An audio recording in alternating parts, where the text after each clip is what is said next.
easily say that whether it is a prime number or not. But public key algorithms will use the prime numbers.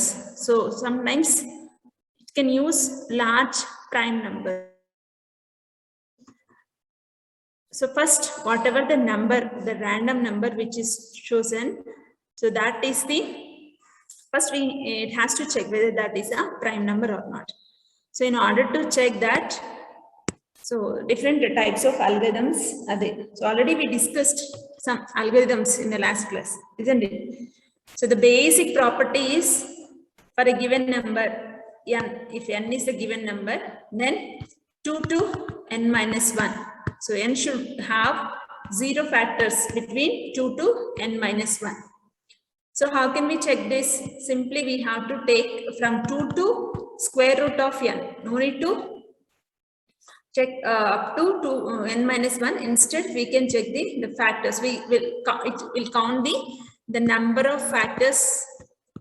factors between 2 to square root of n. So if the number of factors is 0, then we can say that n is a prime number. So this is a trial division method. And so we can also use some other methods, like what we need to do is for a given number, we have to choose for a given number n. So numbers will be of two types. One is prime numbers, the other one is the composite numbers. So what we need to do is for a given number n, whatever the numbers between 1 to n minus 1, so it has to delete all the composite numbers. By deleting all the composite numbers, okay, so we need to delete all the composite numbers. So between 1 to n minus 1, if all numbers got deleted, like so what we need to do is we have to take from 1 to n minus 1. So we need to take the factors of each and every number, like factors of 1, factors of 2, I mean factors in the sense, not factors, multiples of 2, multiples of 3, multiples of 4, like that we need to take all the multiples. So if it has a multiple, then it is not a prime number. So we need to delete all the multiples of the numbers, so that if n is not in the multiples of 2. Suppose first we are going to delete multiples of 2. So if 2 is not, if the number is not in the multiples of 2,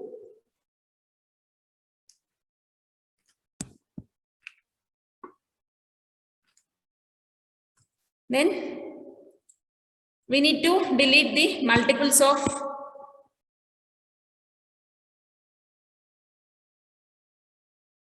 we need to take the multiples of 3, then multiples of 4, multiples of 5, like that.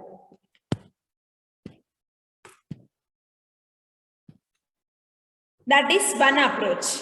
And the other approach is Fermat's primality test, where in the Fermat primality test, it uses the Fermat's little theorem or Fermat's theorem, where a number, so it will take two numbers, like there will be two numbers like A and P, and it will consider that if P is a prime number, if P is a prime number, and GCD of A and P, so GCD of A and P is 1, so that is A and P are the relatively prime numbers, then Fermat's little theorem states that A power P minus 1 is congruently equivalent to 1 mod P. 1 mod P. Then, so what we need to do is, we can say that P is a prime number. When we'll say that P is a prime number, first, this is the first condition. That is, GCD of A and P should be 1. And A power P minus 1 is congruently equivalent to 1 mod P. Then we can say that P is not a composite number, but it is not sure that P is a prime number. We can say that it is a pseudo prime. P is a pseudo prime because for a given number P, so A is the base, isn't it? A power P minus 1, A is the base. So for it may not true for all A's. Okay. So again, so what we need to do is here we need to choose. So for a given number P, in order to check whether P is a prime or not, using the Fermat's primality test, we number A. So that number should be less than P. That A should be less than P. And so after selecting A, so first step is we need to take the GCD of these two numbers. If it is 1, then we'll proceed with the second step. If it is greater than 1, so GCD of A and P is greater than 1. So immediately we can say that P is a composite number. P is a composite number. So if the first condition satisfies, then we'll go with the second condition. So where we have to use this, we need to apply this formula. A power P minus 1 is congruently equivalent to 1 mod P or not. If it is not true, that is, it is not congruently equivalent to 1 mod P, then we can say that P is composite again. Okay. Or if it is congruently equivalent to 1, then we can say that P may be prime. P may be prime. P may be prime. That is, we can say that it is a pseudo prime. That is, for all A's, we are choosing some A, isn't it? We are choosing A such that A is less than P. So for a given A, it may be true. This second condition may be satisfied. But if we choose some other value which is less than P, so it may not satisfy, isn't it? It may not satisfy. So that is why, so using the Fermat's primality test, we can say that P is a pseudo prime.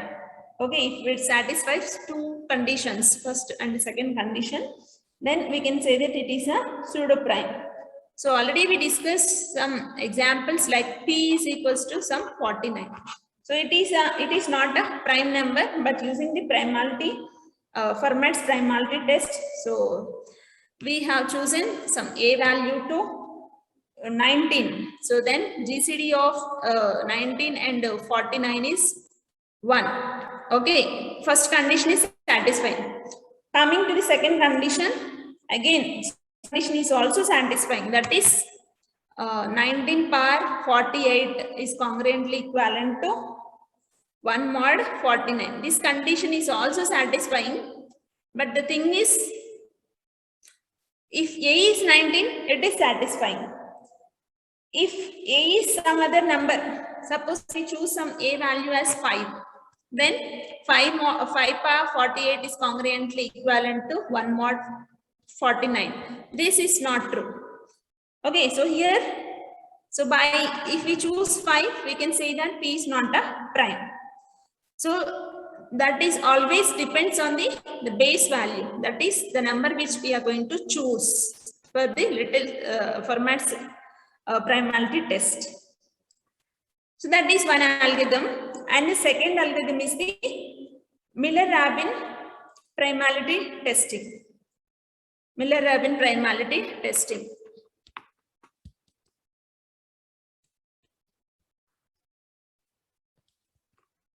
Okay. So what basically this Miller-Rabin primality testing specifies whether a given number is composite or not. If it specifies that a given number is composite, so it is not a prime. So it will prove that a given number is, it will test whether a given number is composite or not, so that we can we can say that a given number is, if it is a composite, then it is not a prime. So here in Miller-Rabin, again, so it will assume that a number P is a prime. So by assuming P is a prime, so definitely if P is a prime, it will definitely an odd number. All prime numbers are odd numbers except 2, isn't it? Except 2, remaining all are the odd numbers only. Then if so P is a prime, then it will have a condition. So that is P minus 1 is equals to 2 power k into m. Okay, we need to represent the number in this format. Okay, the number should be in this format. P minus 1 is equals to 2 power k into m. Where? So if P is an odd number, obviously P minus 1 is even number, isn't it? We'll get the P minus 1 as the even number. And so while we are going to choose this condition, I mean, whenever we are going to represent P minus 1 as a 2 power k into m, then this m should be some odd number. Okay, we'll get m as a odd number always. Okay, I mean 2 and m are the relatively prime numbers. So every odd number is relatively prime to 2, isn't it? GCD of every odd number with 2 is 1 only. So that is why we need to choose one m. So where m is an odd number and k. So which satisfies P minus 1 is equals to 2 power k into m. So once it satisfies that, then so what we need to do is we have to compute this. We need to choose some number a, some integer a. We need to choose some integer a where the GCD of a and p should be 1. That is, a and p are the relatively prime numbers. A and p are relatively prime numbers, and again a is less than p.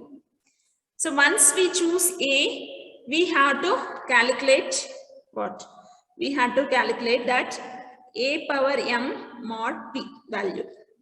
Okay, a power m mod p.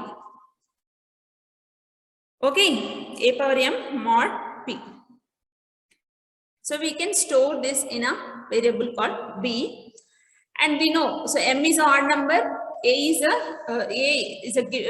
so we are going to choose a number a which is relatively prime to p, and p is a given number. We have to find whether this p is prime or not.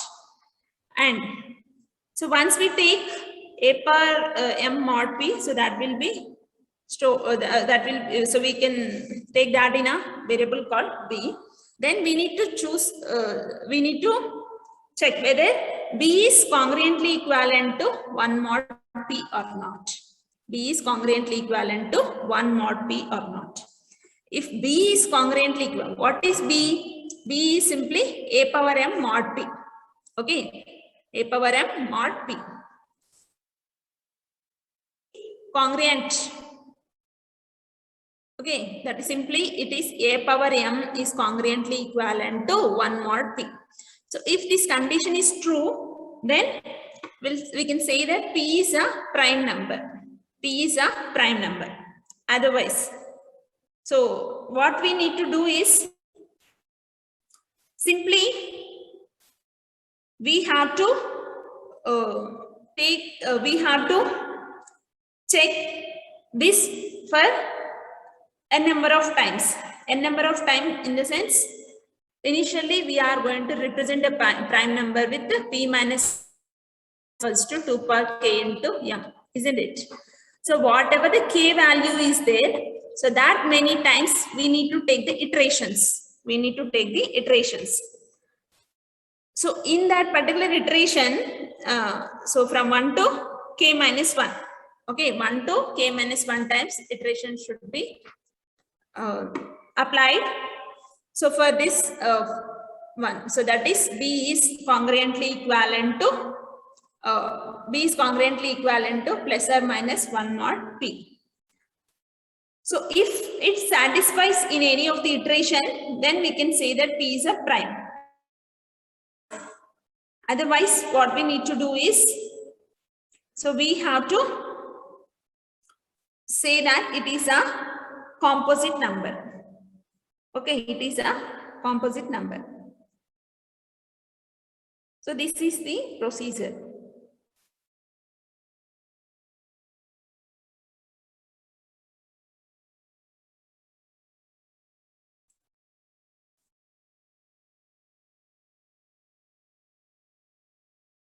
So this is the procedure of the Miller-Rabin algorithm. So in the last class, we discussed one example that for a given P, that is again 49, P value is 49 and it is represented using P minus 1 is equals to 2 per K into M. P minus 1 is nothing but 48 is equals to 2 per 4 into 3. 2 per 4 into 3, where K is 4 and M value is 3. So M is an odd number, isn't it? 2 per 4, 16 3 is a 48. Now, so once this representation is done, we have to choose A. So here we need to choose some A. Suppose if we choose some A, 18, which is less than P, okay, which is less than 49. Then what we need to do after choosing A, first we have to check whether these two are relatively prime or not. That is, we have to take the GCD of 18 and 49. If GCD of 18 and 49 is 1, okay, if GCD of 18 and 49 is 1, then we have to find that A power M mod P. Okay, A power M mod P.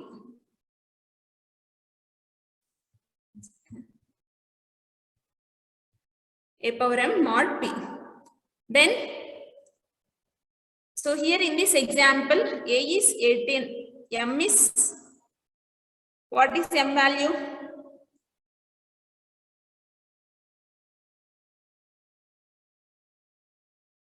3. Mod P is 49. P is 49. Okay. So first of all, we need to check whether this is 1 or not. If A power M mod P is 1, so 18 cube mod 49 is 1, then directly we can say that it is a prime. Okay, for a given base 18. So with the base 18, 18 power 3 mod 49 is 1 only. Okay, so with this base 18, we can say that it is a prime number. But if we choose some other number, suppose if we choose A is equals to 19, A is 19, then 19 is, first we have to find out the GCD of 19 and 49. Yes, it is 1. Okay, and then 19 power 3 mod 4. So 19 power 3 mod 49 is 1 only. So here also we can say that it is a prime number. Okay, with the base 19. But if we choose some other number, like A is 5 cube mod, so 5 is relatively prime with 49. Okay, because the GCD of 5 and 49 is 1 only. Now, so 5 cube mod 49 cube means 625. 625 mod 49. What is the result? Give your answer in chat box. What is the result of 625 mod 49? 620.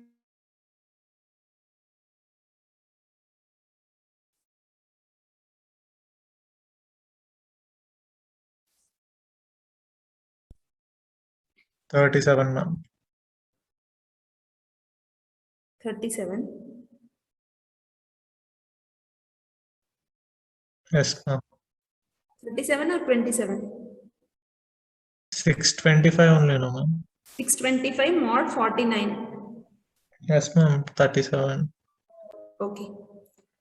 So 37, which is not is equals to 1.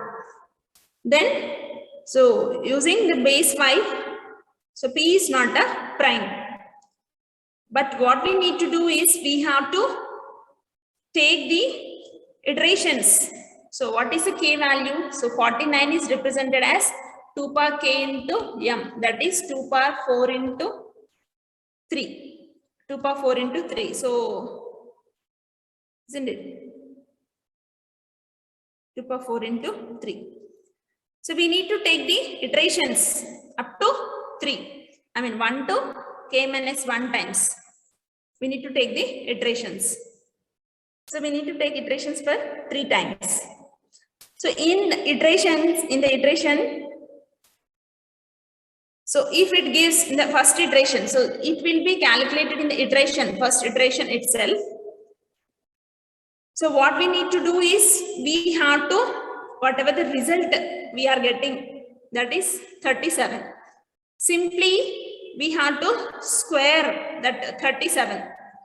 Okay, square of 37, we have to calculate square of 37 mod 49. Okay, mod 49. So like this, we have to calculate. So whenever we calculate, if any of the iteration, if any of the iterations gives the result, if it is congruently equivalent to 1 mod 49, so 625 mod 49 is not is equals to 1. Suppose 37 is there. So we need to take the 37 and we have to apply square and apply mod 49. So by applying the square and by applying mod, if it gives 1, then 1 or minus 1, plus or minus 1, then we can say that it is a prime. So if it is not giving, again go to third iteration, again check, again apply the square on 37. So by applying 37 square mod 49, so we'll get the result 36. Okay, it is 37 square mod 49 is 36, which is not is equals to 1. So again apply 36 square mod 49. Again we'll get value. So if it is 1, then it is a prime. But here again we got some number, like we'll get some number 22, which is not is equals to 1. So it is not a prime. So up to 3 iterations, if it is not giving, if it is not congruently equivalent to 1 mod 49 or minus 1 mod 49, then we can say that it is not a prime. So here by applying 3 iterations, we are not getting any value which is congruently equivalent to 1 or minus 1 mod p. So we can say that 49 is not a prime. So means it is a composite number. So this is the Miller-Robbins procedure which is used for testing the testing whether a given number is prime or not. Understood? So I'll give the algorithm, the pseudocode. I'll upload the pseudocode in Moodle. I'll include that in PPT and I'll upload. So this is about the number theory, and I think we are left with one topic in number theory.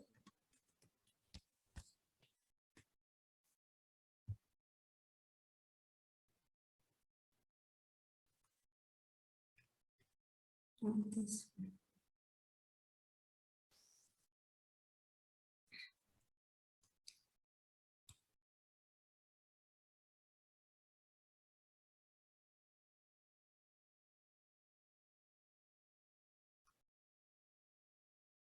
Okay, so we have discussed some algorithms in number theory. We have discussed. I'll go with the syllabus. Yes, we have discussed the divisibility and the division algorithms. So which algorithm we have discussed for division algorithm? That is division algorithm.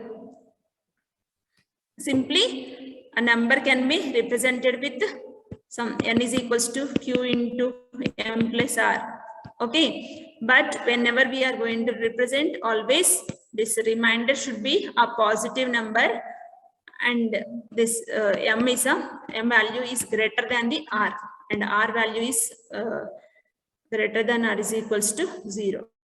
So we need to choose accordingly. I mean, wherever it is going to give the remainder is greater than 0. And Euclidean algorithm, that is to find the GCD of two numbers. GCD of two numbers. So according to the Euclidean algorithm, GCD of two numbers is, that is GCD of a comma b is equals to b comma a mod b is the, I mean, GCD of a comma b is equals to GCD of b comma a mod b is the formula. And we discussed modular arithmetic, mainly the inverse, how to calculate the multiplicative inverse of a given number. Suppose a given number, a given number is a, and we need to find out the multiplicative inverse, like a inverse. So always remember that multiplicative inverse will be again an integer. If a is an integer, multiplicative inverse is an integer, where a into a inverse is congruently equivalent to 1 mod some m. So here this modulo m. A will be between, so a is less than m. If a is less than m, so multiplicative inverse a inverse is also less than m. Remember that will be in that particular set itself. Okay, it will be represented with the category Z. Okay, that is multiplicative inverse and prime numbers. So how to, so every number can be represented as a product of prime numbers. Any number can be represented as a product of the prime numbers. Suppose 15 is there. We can represent it as 3 into 5. 3 is a prime and 5 is a prime, like that. So Fermat's theorem and Euler's theorem. So in this Euler's theorem, so what Euler's theorem will prove that? Euler's theorem will prove that a power m. So a power, not m. So a power pi of m is congruently equivalent to 1 mod p. So where a and p are the relatively prime numbers. GCD of a and p is relatively prime. This pi of m is nothing but it is a Euler's totient function. Pi of m is the Euler's totient function, where this Euler's totient function gives the total number of relatively prime numbers, prime to the number m. So if m is a prime number, then Euler's totient function of m is simply m minus 1. Suppose if m is represented as p into q, where p and q are the prime numbers, then we can write it as Euler's totient function of m is equals to p minus 1 into q minus 1. Okay, and the Little Fermat's theorem is also specifies that some a power p is congruently equivalent to a mod p. So where a and p are the prime numbers. Okay, and Chinese remainder theorem. So testing for primality. So just now we discussed the algorithms like Fermat's testing primality and Miller-Robbins. And Chinese remainder theorem. So what the Chinese remainder theorem specifies? So it specifies that some, if X is congruently equivalent to some A1 mod some number M1 and X is congruently equivalent to A2 mod M2 and so on. So where this M1 and M2 are the relatively prime, M1 GCD with M2 is 1. Okay, relatively prime numbers. Then for a given I values and Mi values, we need to calculate the X value. So there will be a unique solution. See, A1 and M1 values may be, A1 is different from A2. A1 may be different from A2 and M1 may be different from M2. But the left side, the result is only one value, that is unique solution.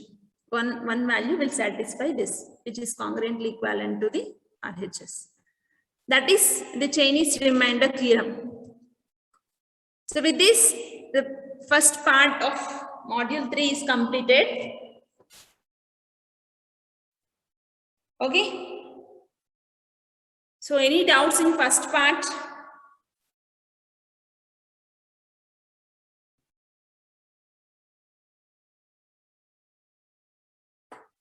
If no doubts, we'll go with the part 2, that is public key cryptography. So public key cryptography means it is asymmetric.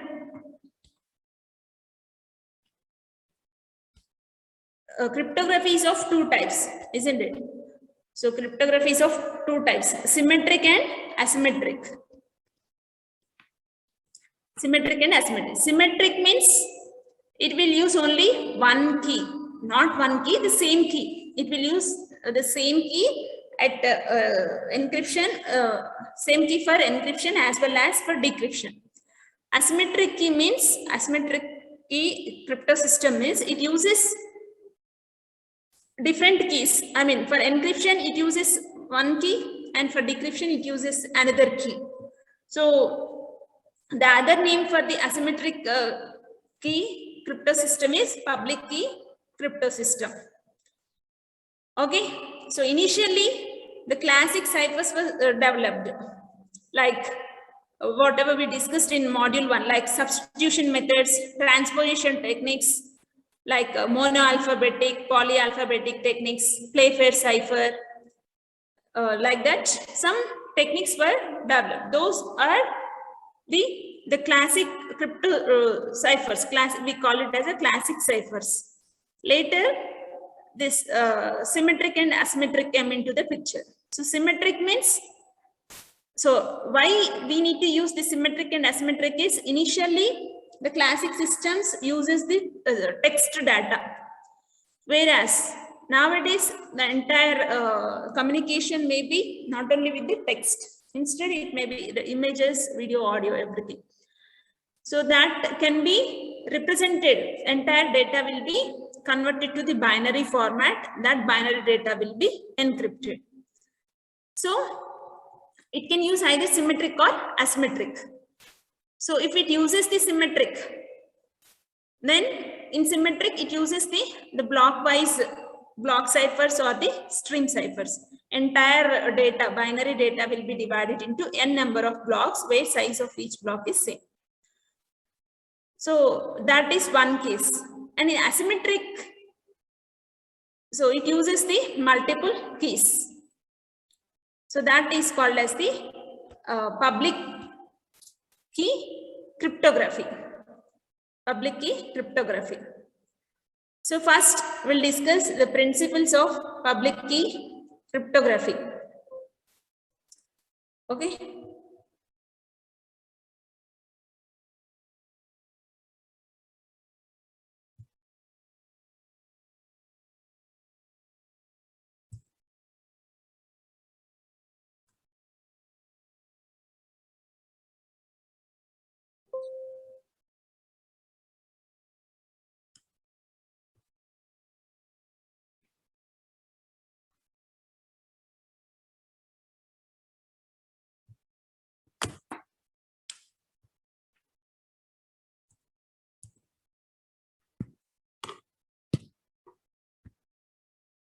Yes, if we go with the public key cryptography. So the development of public key was started in the year 1976. Okay, so initially it was the research was done by the Diffie-Hellman. Diffie and Hellman. There is some algorithm also, public key, Diffie-Hellman algorithm is also there. So in order to, whatever, whether it is symmetric or asymmetric, the main purpose is it has to provide all the CIA trade, isn't it? It has to provide confidentiality to the transmitted data. It has to provide the integrity between the sender and receiver data, and it has to provide the availability. CIA, so confidentiality, integrity, and the availability be maintained to the over the network for the transmitted data. So in order to overcome some disadvantages, so DES, if we observe the algorithm DES, so complexity, the structure is very complex, as well as it is one can break, the attacker can break the DES algorithm, isn't it?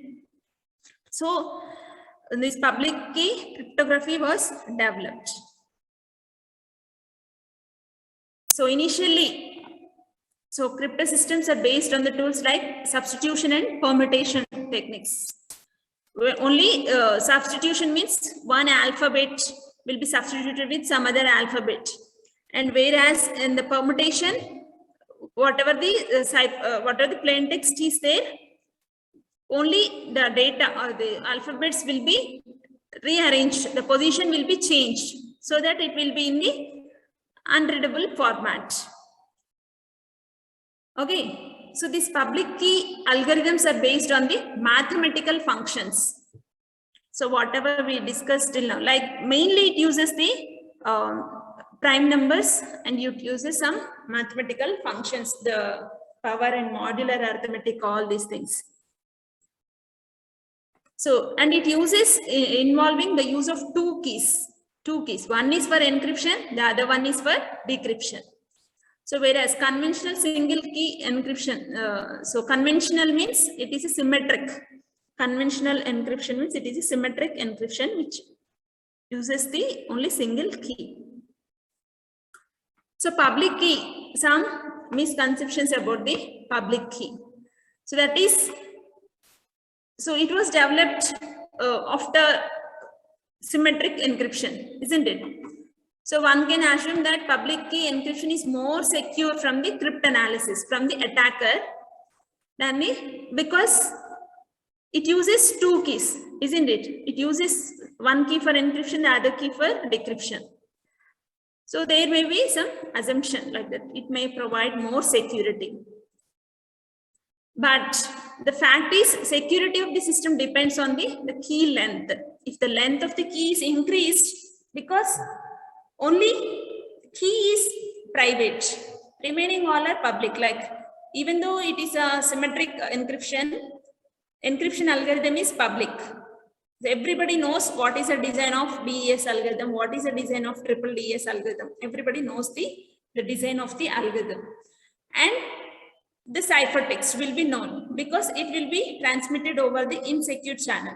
So a cryptanalyst can easily get the ciphertext. Only secret is the key. So the entire thing will be depend on the key length. If the encryption algorithm chooses a key, a large key, then the entire plain text will be into the unreadable format, and the complexity will also be increased, isn't it? Because mostly in all symmetric algorithms, it uses some XOR operation. In DES, it uses some XOR operation and some permutations. SBox will be used, and some permutation tables will be used. Some expansion key, if key is there, so key will be expanded or sub key will be generated in many n number of sub keys will be generated based on the algorithm. So security is always depends on the length of the key and the computational work involved in breaking the cipher. Computational work means how many S boxes it is using, how many rounds it is using, what is the size of the plain text, and how many XOR operations it is using, how many what is the complexity of the round function. So based on that, the security will be provided to the plain text. Okay, but it is not based on the number of keys. Okay, so the public key encryption has, so it is, I mean, compared to the assumptions are compared to the symmetric, it is more secure. And it requires the processing power. So here it requires more processing power. So someone can assume that as it requires more processing power, the security will be more. No. And it uses all mathematical functions, right? And the key management is trivial with public key cryptography. Why? Because key management, why it is trivial is it uses two keys. So one key is public, like encryption algorithm. Among the two keys, one key will be public key, the other one will be private key. So managing this private key, public key, again, it is a trivial task. So one can assume like that. And the concept of public key. So mainly it focuses on two things, like one is key distribution. One is key distribution. And the second one is development of digital signature. So why mainly the public key algorithms are used is, the major purpose is not for encrypting the plain text. Okay, the major purpose of public key algorithms is for key distribution, because sender and receiver, suppose sender is Alice and receiver is Bob, will send ciphertext. So in order to generate this ciphertext, it uses some encryption algorithm, isn't it? And they will also share the key, isn't it? They will also share the key. So if they share, so the sender and receiver shares the key as it is. So what will happen if the key is shared as it is? Definitely the security will be less, isn't it? So the key should be encrypted. So along with the ciphertext, along with the plain text, so key should be encrypted. So in order to encrypt this key, so public key algorithms will be used, isn't it? Public key algorithms will be used. So that is the main role of public key systems. So that is called key distribution. And the second one is digital signatures. So what it indicates is, generally whenever we are going to transmit some document to some person, so digital document, so in order to provide some authentication, so it is from the genuine person, so signature to be attached to the document. So that in order to verify that signature and in order to attach that signature, so here it uses some algorithms. So the concept is called digital signature. So in order to provide that, it uses the public key encryption algorithms. So mainly in key distribution as well as in the digital signature, to provide the digital signature to the document, to attach the digital signature to the document and all, the public key cryptosys algorithms are used. So here in 1976, so the fellow Diffie and Hellman. So there is one algorithm in module 3. So Diffie and Hellman together developed one public key algorithm that is called Diffie-Hellman algorithm. So for conventional crypto system, the same key is used for encryption and decryption, but whereas it is not necessary for public key. So it's possible to develop cryptographic system that relies on one key for encryption. One key for encryption, different but related key for decryption. So among the two keys, either one. So if we use the first key for encryption, we can use second key for decryption. Or if we use second key for encryption, then we can use first key for decryption. Vice versa can be possible. So all the public key algorithms like RSA, Diffie-Hellman, and some other RC6, some other algorithms are there. All these algorithms, the characteristics of all these algorithms is computationally infeasible to determine the decryption key is given only knowledge of the algorithm of the and the encryption key. Okay, so though the opponent has knowledge about the encryption key, so one cannot determine the decryption key. Okay, so if encryption key is public, obviously decryption key is a private. So with the knowledge of encryption key, so it is not possible to find out the decryption key. Okay, decryption key. So RSA is one algorithm. So some algorithms, the characteristic is either of the two related keys can be used for encryption. Just now we discussed that. So among the two keys, so one can be used as for encryption, the other one can be used for decryption. Either of the two keys can be used for both the purposes. So here the entire architecture or the scenario will see how the encryption and decryption process will take place in public key crypto system. So first step is each system generates a pair of keys, isn't it? Pair of keys, two keys will be generated. System publishes its encryption key. So among the two keys, one is called as a public key, the other one is called as the private key. So whatever is available to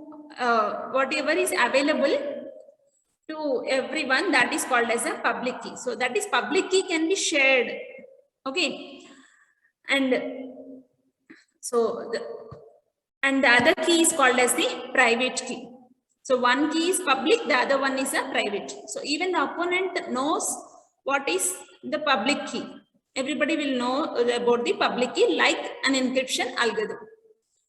And if A wishes to send, A means the sender wishes to send a message to B, it encrypts the message using B's public key. Okay, everyone will, sender and receiver will have two keys. Public A is public key, A is private key. B is public key, B is private key. So A can send the message using B's public key. B is the receiver. Okay, and when B receives the message, it decrypts the message using its private key. So B will have the public key and B will have the private key. And also, so sometimes A can, A will have the public and A will have the private key. A can encrypt using its A's private key itself. Okay, A can encrypt using A's private key. Okay. So that in order to decrypt the message, one should have the private key. So without having the private key, it is not possible to decrypt the message. So this is the architecture. This is the architecture. So plain text is there, encryption algorithm is there. So this is public key, Bob's public key. Bob means receiver. Receiver's public key is used for encryption, and then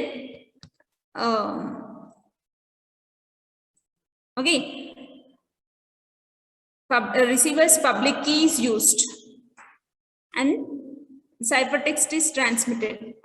And at decryption side, so ciphertext is decrypted using the receiver's private key. See, Bob's private key. Okay, so finally, so receiver got the plain text. Okay, so we'll continue in the next class. Yes, you can leave. Thank you.